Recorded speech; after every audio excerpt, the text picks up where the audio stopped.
नरोत्तमम् देवीं सरस्वतीं व्यासं ततो जयमुदीरयेत्। नारायणं नमस्कृत्य नरं चैव नरोत्तमं देवीं सरस्वतीं व्यासं ततो जयमुदीरयेत्। नारायणं नमस्कृत्य नरं चैव नरोत्तमं देवीं सरस्वतीं व्यासं ततो जयमुदीरयेत्।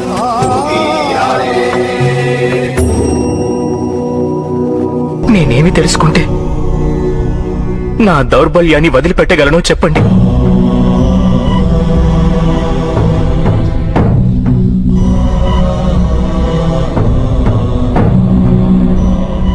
లే పార్థ,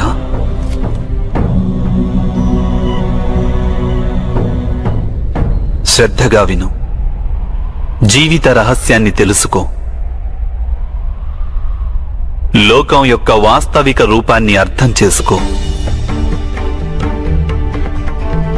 గంగా ప్రవాహంలో పిడికిలిని ముంచి వెలికి తీసినచో నీకు ఏదీ ప్రాప్తించదు.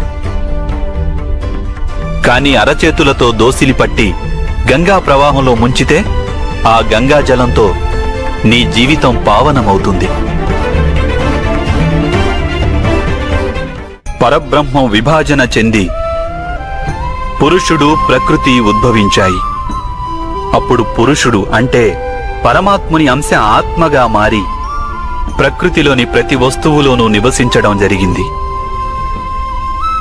ఆ ఆత్మను మోహం, అంధకారం ఆవరించాయి పార్థ. ఆ మోహ నిద్ర నుండి జాగృతమై తనని తాను పరమాత్ముని అంశగా తెలుసుకోవడమే ఆత్మ యొక్క కర్తవ్యం, ఉద్దేశ్యం. అదే జీవన కార్యం. కాని మాధవ, ఒకవేళ ప్రతి ఆత్మ పరమాత్మ అంశ అయితే మరి ఉన్నతి అధోగతి స్వయంగా పరమాత్మే చేస్తున్నాడా? బురదలో పడిన రత్నం ఏ విధంగా ప్రకాశించదో అదే విధంగా ప్రకృతిలోని 24 పదార్థాల నుండి వేరైన ఆత్మ అది ఒక పరమాత్మ అంశే అనే సత్యాన్ని విస్మరిస్తుంది. ఆత్మలు ఎక్కువ శాతం తమ దేహాన్నే సర్వస్వంగా భావిస్తాయి. తాము దేహానికి భిన్నమని అవి తెలుసుకోలేకపోతాయి. శరీరానికి కలిగే సుఖం, దుఃఖం, రుచి, వాసన ఇత్యాది అనుభవాలను అవి తమ అనుభవాలని భావిస్తుంటాయి. అసలు మార్పు కోసం ప్రయత్నం కూడా చేయవు.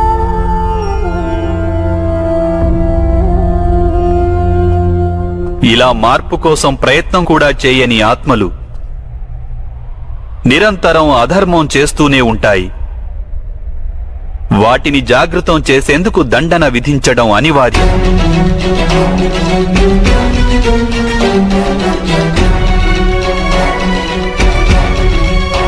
నీవు ఈ తెలుసుకో పార్థ, నీవు శరీరానివి కాదు, కేవలం ఒక ఆత్మవు. ఈ రణభూమిలో కనిపిస్తున్న ప్రతి ఒక్క యోధుడు వాస్తవానికి నీవు అనుకుంటున్నవారు కాదు. కొంతకాలం పాటు వీరందరూ ఈ శరీరాలలో వాసం చేస్తున్నవారు.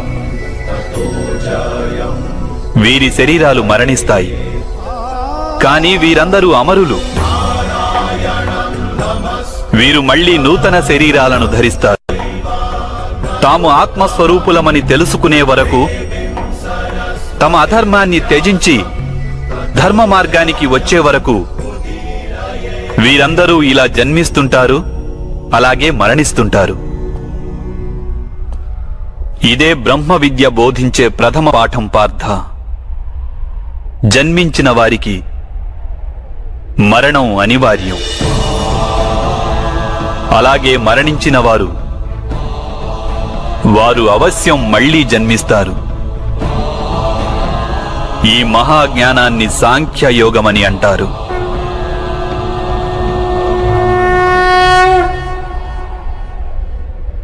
ధర్మం అధర్మం అంటే ఏమిటి మాధవ? ఏ మార్గాన్ని అనుసరించి మనిషి తాను ఆత్మస్వరూపుడనని గుర్తిస్తాడో పరమాత్ముని అంశగా ఉద్భవించానని తాను తెలుసుకుంటాడో ఆ మార్గాన్నే ధర్మమని అంటారు.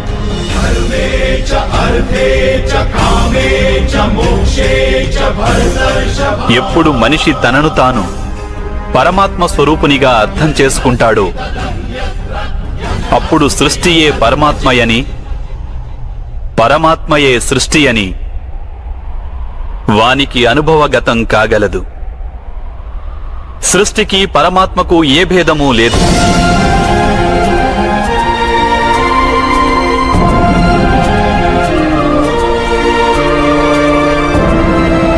ఏ మనిషి అయితే ఇది తెలుసుకుంటాడో వాడు ఇతర మనుషులు, ప్రాణుల పట్ల నిర్దయ, కాఠిన్యం వహించడు. వానికి ఇది తెలుసు, జిహ్వను ఖండిస్తే బాధ కేవలం జిహ్వకే ఉండదు, దాని అనుభూతి శరీరమంతటికీ ఉంటుంది. అదేవిధంగా ఒక మనిషికి బాధ కలిగితే సమస్త లోకము ఆ బాధను అనుభవించి తీరుతుంది. ఈ లోకంలో ఏ ఒక్క మనిషి బాధను అనుభవిస్తున్నా ఈ ప్రపంచంలో ఏ ఒక్కరూ సంపూర్ణ సుఖాన్ని అనుభవించలేరు.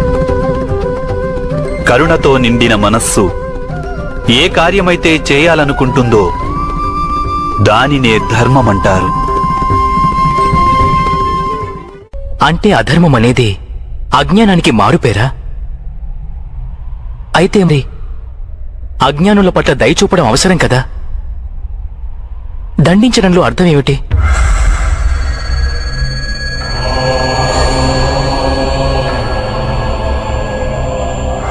అజ్ఞాని జ్ఞానం విలువను తెలుసుకునేందుకు సిద్ధంగా లేకుంటే, జ్ఞానం వైపు దృష్టి సారించేందుకు సిద్ధంగా లేకుంటే అప్పుడు దండనే దయ అవుతుంది.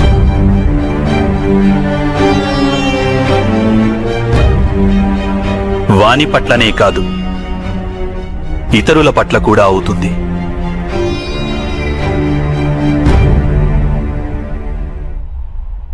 సృష్టిగతి సదా పరమాత్మ వైపే ఉంటుంది, ఇది అనివార్యము. కాని అప్పుడప్పుడు ఒక దుస్థితి ఉత్పన్నమవుతుంది. అజ్ఞానం, మోహం, అధర్మం పెరిగిపోతుంటాయి. లోకంలో ధర్మం లుప్తమవుతుందన్న భయం ఉత్పన్నమవుతుంది. లోకంలో ధర్మం లుప్తమైపోయినప్పుడు కరుణ నశించిపోతుంది, అదేవిధంగా సత్యం కూడా నశించిపోతుంది. రానున్న తరాలకు ధర్మం ప్రాప్తించాలంటే ఈరోజే అధర్మాన్ని నాశనం చేసి ధర్మాన్ని పునఃస్థాపించడం అనివార్యము పార్థ.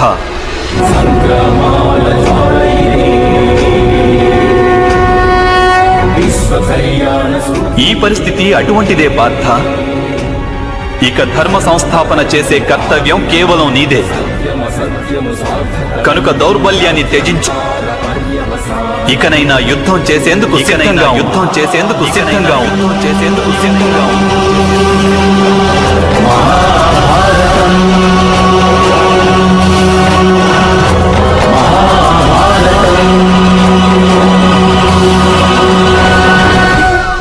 మరి నా చేతులలో హత్యలు జరుగుతాయి మాధవ. నా కారణంగా ఇంకొకరి ప్రాణాలు పోతే నాలో ఉన్న కరుణ నశించినట్లు కాదా మాధవ? అయినా ఒకవేళ ధర్మానికి ఆధారం కరుణ అయితే మరి నా ఆత్మకు కర్మబంధం ఏర్పడదా?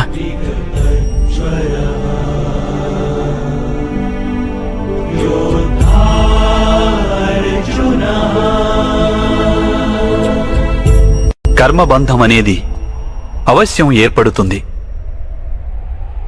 కానీ కార్యబంధం ఏర్పడే అవకాశం లేదు పార్థ. నీవు కర్మకు, కార్యానికి మధ్య ఉన్న భేదమేమిటో తెలుసుకోవడం అవసరం. అన్ని కర్మలు కార్యాలే, కాని అన్ని కార్యాలు కర్మలు కావు. కర్మ అనే కార్యమేమిటంటే దానికి ఫలితం అనే ఆశ తోడై ఉంటుంది. మనిషి ఎప్పుడూ సుఖానికై, సంపదకై, ప్రశంసకై ఆశించి కనుక ఒక కార్యం చేస్తే వాడు ఆ కార్య ఫలితానికి బద్ధుడవుతాడు. ఎప్పుడైతే కర్మను ఫలితాన్ని ఆశించి చేస్తారో దానిని సకామ కర్మయోగం అంటారు. ఎప్పుడైతే కర్మను ఫలితాన్ని ఆశించకుండా చేస్తారో దానిని నిష్కామ కర్మయోగం అంటారు. ఈ కారణంగానే మనిషి మళ్లీ మళ్లీ జన్మించవలసి వస్తుంది. వాస్తవానికి మనిషిని ఏ కర్మ బంధించదు. ఆ కర్మకు తోడైన ఆశలే వానిని బంధిస్తాయి. ఏ విధంగా మాధవ? ఈ యుద్ధంలో గెలవాలన్న కోరిక నీకుంటే అందులో పరాజితుడవైతే నీకు దుర్భరమైన దుఃఖం కలుగుతుంది. ఆ దుఃఖం నీ చేత ఇతర కార్యాలు చేయిస్తుంది. దానివలన నీవు మళ్లీ జన్మించవలసి వస్తుంది. యుద్ధంలో నీవు విజయుడవైతే నీలో అహంకారం పెరుగుతుంది. ఆ అహంకారం నిన్ను విశ్వవిజేతవు కమ్మని ప్రేరేపిస్తుంది. నీ చేత హత్యలు చేయిస్తుంది. ఆ పాపం నిన్ను బంధిస్తుంది. ఆలోచించు. ఒకవేళ నీకు ఈ యుద్ధం పట్ల విజయానికై మోహం గాని పరాజయ భయం గాని లేకుంటే ఈ యుద్ధం పూర్తయ్యాక నీకు సుఖం ప్రాప్తిస్తుందా లేక దుఃఖం ప్రాప్తిస్తుందా? సుఖం కాదు మాధవ, దుఃఖం కూడా కాదు. అంటే నీకు లభించే సుఖం, దుఃఖం, ఆవేదన, నిరాశ, అహంకారాలకు యుద్ధం కారణం కాదు. యుద్ధం పట్ల నీ మనస్సును ఎన్నో ఆశలు చుట్టుముట్టి ఉన్నాయి. అదే కారణం. నేనంటున్నది సత్యం కాదంటావా పార్థ?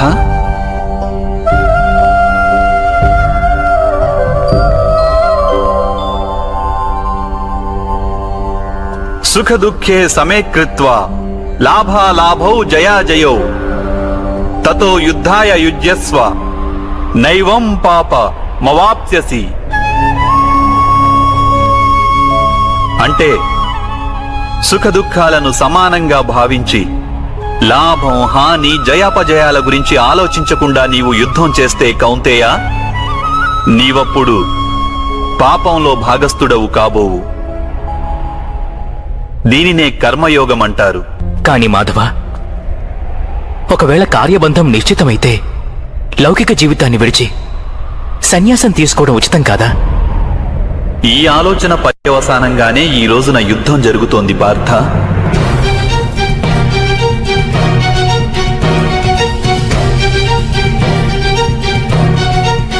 ఆలోచించు. ఎప్పుడైతే సత్వగుణం కలిగి ధర్మాన్ని తెలుసుకున్న వారు కర్మలను త్యాగం చేస్తారో అప్పుడు అధర్మ మనస్కులైన వారే ఈ లోకంలో రాజ్యం చేస్తారు.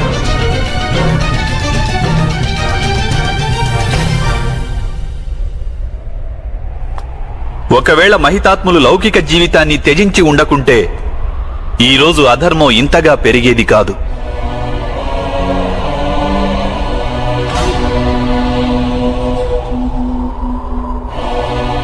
అలాగే మీ పితృదేవులు ఆనాడు సన్యసించి ఉండకుంటే ఈరోజు బావ యుధిష్ఠిరుడు సుఖంగా రాజ్యం చేస్తుండేవాడు.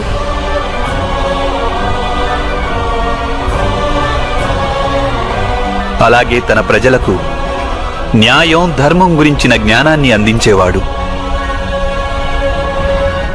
కానీ బాధాకరమైన విషయం ఏమిటంటే సత్వగుణం నిండిన వారే లోకానికి లాభం చేకూర్చగలరు. కానీ వారే సన్యసించాలని ఆలోచిస్తారు. జలం బాష్పంగా మారి ఆకాశానికి చేరుతుంది. ఇక బురద అక్కడే పడి ఉంటుంది. అలాగే సత్వగుణం గల సజ్జనులు లోకాన్ని త్యాగం చేస్తుంటారు. ఇక తమస్సులో ఉన్న అధర్మపరులు లోకంలోని కార్యాలు చేస్తుంటారు. ఈ కారణంగానే లోకంలో పాపం, అధర్మం పెరుగుతుంటాయి.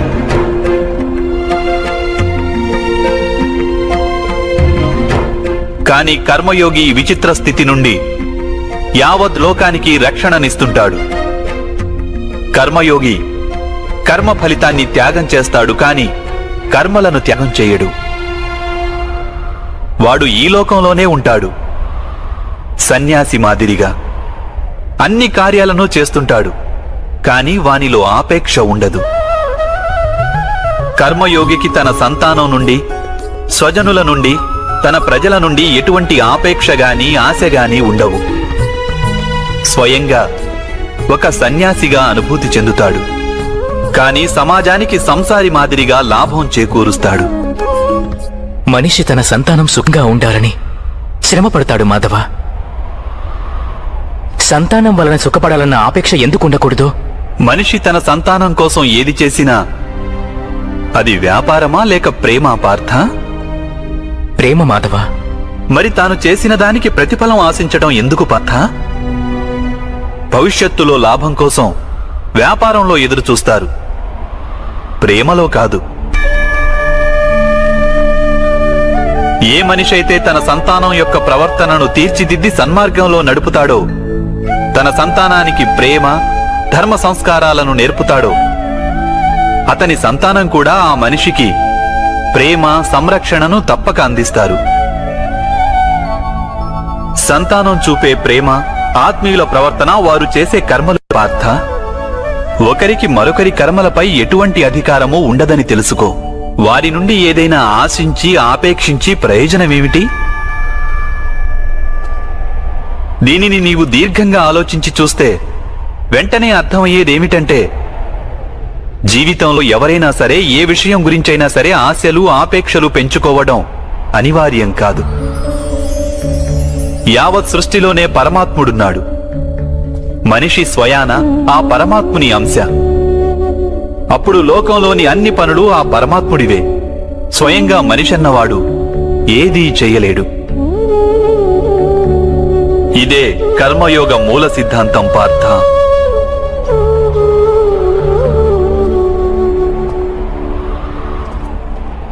ఇప్పుడు నీవు కూడా కర్మయోగిగా మారి ఈ యుద్ధం చెయ్యక తప్పదు పార్థ.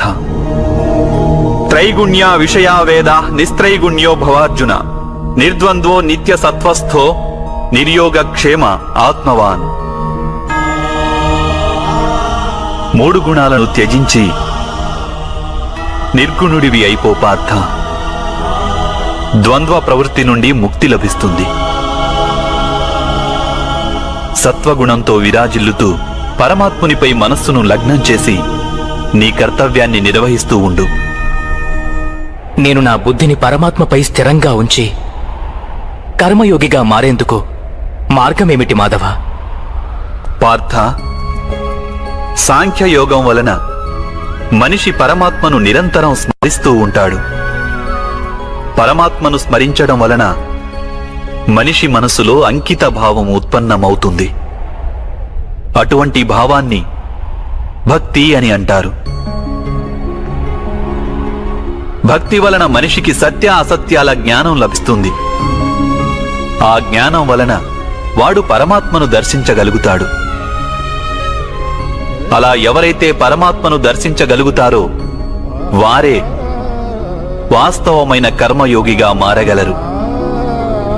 జన్మల పరంపర నుండి విముక్తి చెంది మోక్షాన్ని పొందగలుగుతారు. ఆత్మలన్నింటికీ అంతిమ లక్ష్యం అదే. ధర్మం యొక్క అంతిమ చరణం కూడా అదే. కానీ నేను పరమాత్మను దర్శించకుండా అంకిత భావం ఎలా వ్యక్తం చేయగలను మాధవ? ఈ సృష్టియే పరమాత్మ, పరమాత్మయే సర్వస్వం. పరమాత్మ కానిదంటూ ఇంకేమీ లేదు. ఎవరు తమ ఆత్మను దర్శించగలుగుతారో వారే పరమాత్మను దర్శించగలుగుతారు. ఏ విధంగా ఉప్పులోని ఒక కణానికున్న రుచి మహాసముద్రపు నీటి రుచికి భిన్నమైనది కాదో, అదే విధంగా నీ ఆత్మను నీవు దర్శించడం పరమాత్మ దర్శనానికి భిన్నమైనది కాదు.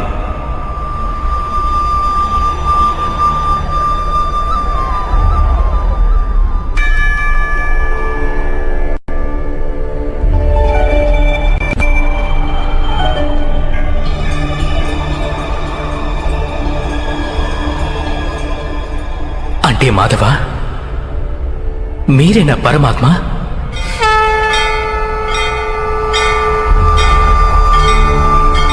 అవును పార్థ, నేను పరమాత్మను. నీవు కూడా పరమాత్మవే పార్థ. కానీ నీవు ఇప్పటికీ జాగృతం కాలేదు. నేను ఈ రహస్యాన్ని తెలుసుకున్నాను. అధర్మస్య తదాత్మానం సృజామ్యహం. అంతే మాధవ, మీ పట్ల అంకితభావం ఉంటే ఈశ్వరుని పట్ల అంకితభావం ఉన్నట్లే కదా? అవశ్యం.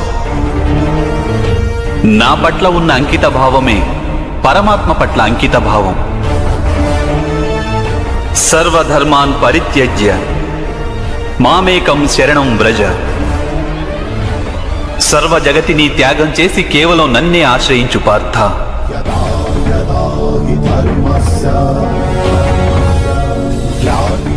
ఈ సకల లోకాన్ని నేనే. నేను ఈ లోకంలోని ప్రతి ఒక్క అణువును. నేనే సూర్యుడిని, నేనే చంద్రుడిని. ఈ నక్షత్రాలన్నీ నేనే, ఈ విశ్వంలోని గ్రహాలన్నీ నేనే. నేను సూర్యుని కంటే ముందు నుండి ఉన్నవాడిని.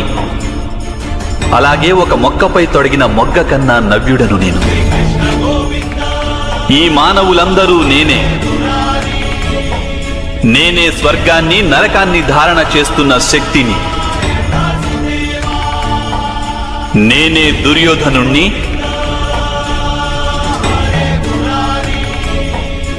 అలాగే అర్జునుడిని కూడా నేనే.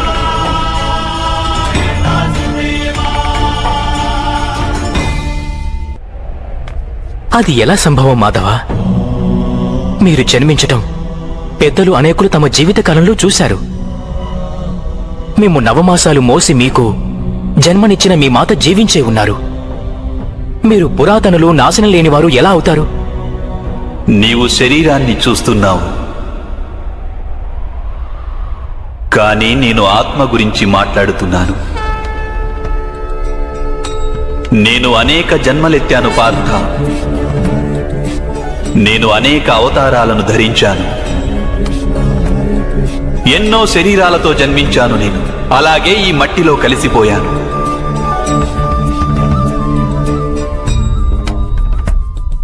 ఇక ముందు కూడా నేను పదే పదే జన్మిస్తుంటాను.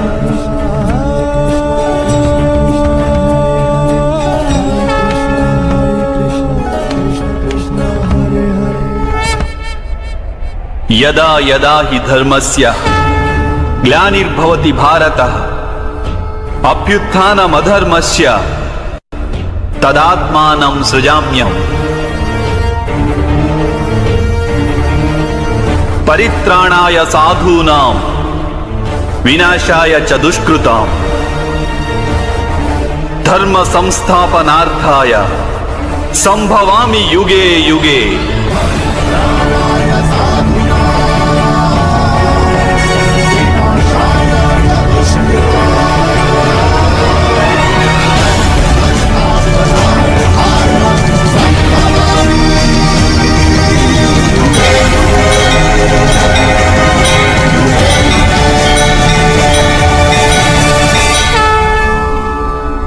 ఎప్పుడెప్పుడు ధర్మానికి హాని జరుగుతుందో, ఎప్పుడెప్పుడు అధర్మం వృద్ధి చెందుతుందో, అప్పుడప్పుడు సత్పురుషులను ఉద్ధరించేందుకు, అధర్మపరుల వినాశనానికి, ధర్మాన్ని పునఃస్థాపించేందుకై నేను జన్మిస్తుంటాను. ఇది ప్రతి యుగంలోనూ జరుగుతూ వచ్చింది. అలాగే ఇక ముందు కూడా జరుగుతూనే ఉంటుంది. నేనే నాశనం లేని పరమాత్మను. నేనే మత్స్యావతారాన్ని, నేనే వామనావతారాన్ని, నేనే పరశురాముణ్ణి, నేనే రామావతారాన్ని కూడా.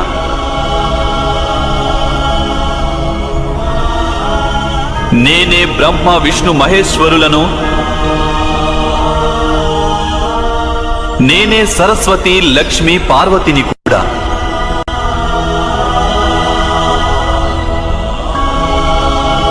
నేను పురుషుడను కాను, స్త్రీని కాను, నపుంసకుడిని కాను.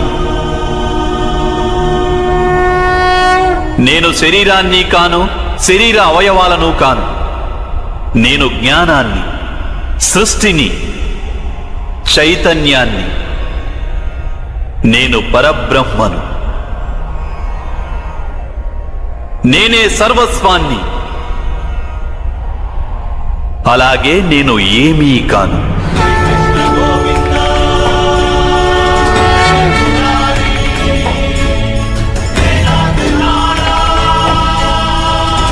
ఈ విధంగా ప్రతి యుగంలోనూ జరిగింది, అలాగే ఇక ముందు కూడా జరుగుతూనే ఉంటుంది.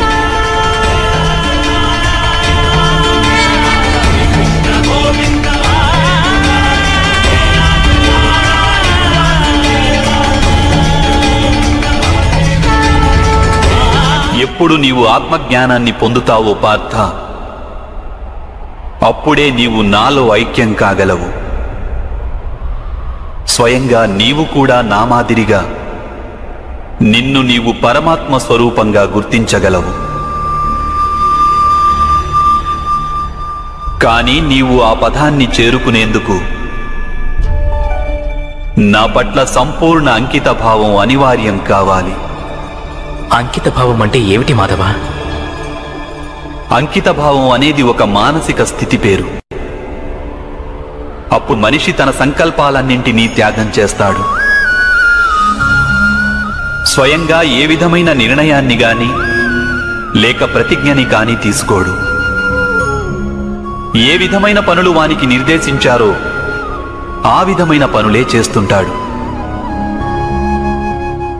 వాస్తవానికి అంకిత భావానికి అర్థమేమిటంటే, తమను తాము, తమ మనస్సును, బుద్ధిని, జ్ఞానాన్ని, ఇచ్ఛలను, ఆశలను, మనసులోని భావనలను, తమ సర్వస్వాన్ని ఇంకొకరికి అర్పించడమే. ఇటువంటి అంకిత భావాన్ని భక్తి అని అంటారు. భక్తితో కొలవడం అంటే ఏమిటి మాధవ? అంకిత భావమే భక్తి కాదా? కాదు పార్థ, అంకిత భావం భక్తిలో మొదటి అడుగు మాత్రమే.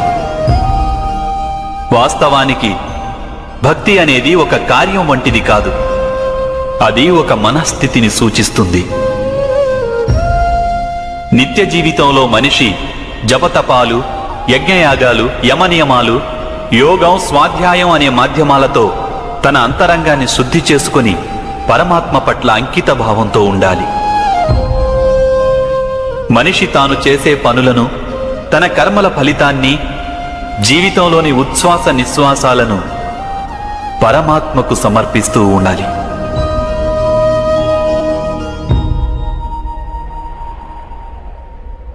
భక్తి కేవలం మనస్థితి అయితే జపాలు, తపాలు ఇత్యాదుల అవసరమేమిటి మాధవ?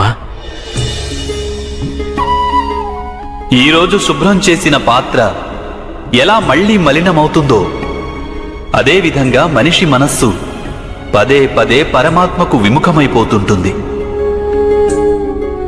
అందుకే అవి అవసరం.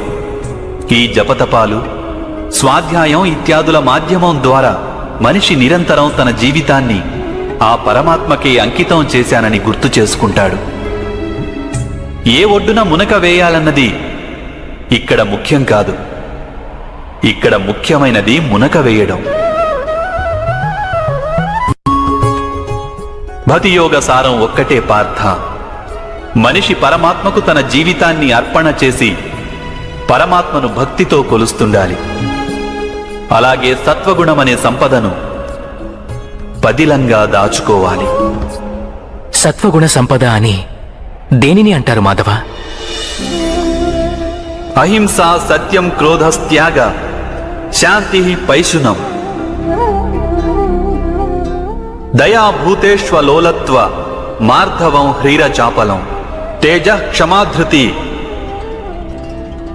అనిత భవంతి సంపదం దైవీం అభిజాతస్య భారత.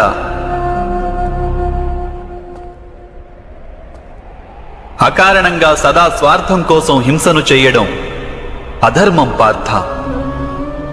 వాస్తవానికి అహింసయే పరమధర్మము.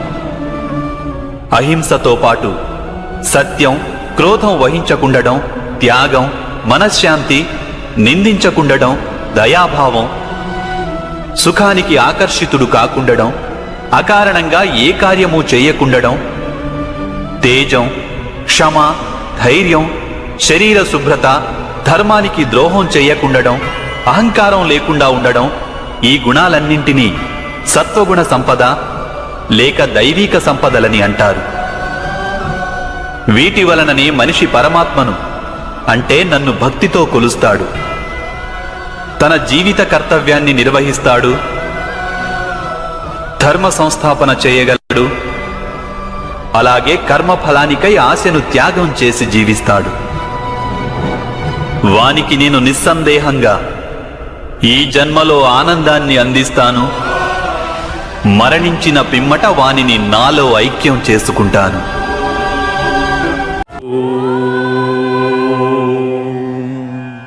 సర్వే జనా సుఖినో భవంతు, సమస్త సన్మంగళాని సంతు, असतो मा सद्गमया